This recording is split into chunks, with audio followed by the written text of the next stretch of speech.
আমার মতো যারা পিৎজা এন্ড পাস্তা খেতে পছন্দ করেন এই ভিডিওটা তাদের জন্য। লো মেরিডিয়ান ঢাকা হোটেলে প্রতি ফ্রাইডে অ্যারেঞ্জ করা হচ্ছে ক্রিস্টিয়ানোস ইটালিয়ান ব্রাঞ্চ।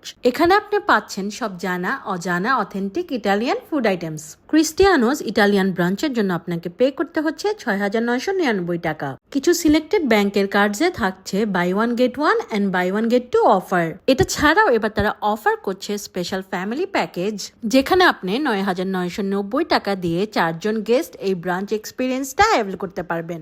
এখানে প্রতিটা কর্নারে খাবারগুলো এত সুন্দর করে সাজানো হয়ে থাকে যে আমি অলওয়েজ কনফিউজড হয়ে যাই যে কোনটা ছেড়ে কোনটা নিব। সালাদ সেকশনে এবার দেখলাম তারা সি ফুড সালাদও অফার করছে। বিফ রিবাই কিন্তু অবশ্যই ট্রাই করবেন, স্পেশালি তাদের সসগুলো দিয়ে। এবার চলে যাই তাদের পাস্তা স্টেশনে, যেখানে আপনার চোখের সামনে লাইভ পাস্তা প্রিপেয়ার করে দিবে। আপনি আপনার পছন্দের টপিংস গুলো দিয়ে কাস্টমাইজড পাস্তা অর্ডার করতে পারবেন। আমি ঘুরে ঘুরে কিন্তু সবকটা কর্নার থেকেই খাবার ট্রাই করেছিলাম। এখানে কিন্তু লাইভ টিরামিসু সেকশনও ছিল। এটা ছাড়াও ছিল chocolate fountain, waffle and homemade ice cream. আমার আরেকটা উইকনেস হলো মিষ্টি জাতীয় খাবার, আর এখানকার ডেজার্ট সেকশনটা এত সুন্দর, অনেক কালারফুল আর মজাদার। ডিফারেন্ট ধরনের ডেজার্ট সেকশন আমাকে অলওয়েজ অ্যাট্রাক্ট করে। মিষ্টি জাতীয় খাবার শেষ করে এবার ম্যাজিক দেখার পালা। খাবারের পাশাপাশি কিন্তু এই লাইভ এন্টারটেইনমেন্টের ব্যবস্থাটা আসলেই প্রশংসনীয়। তো এই ছিল আজকের মতো ভিডিও। আল্লাহ হাফেজ।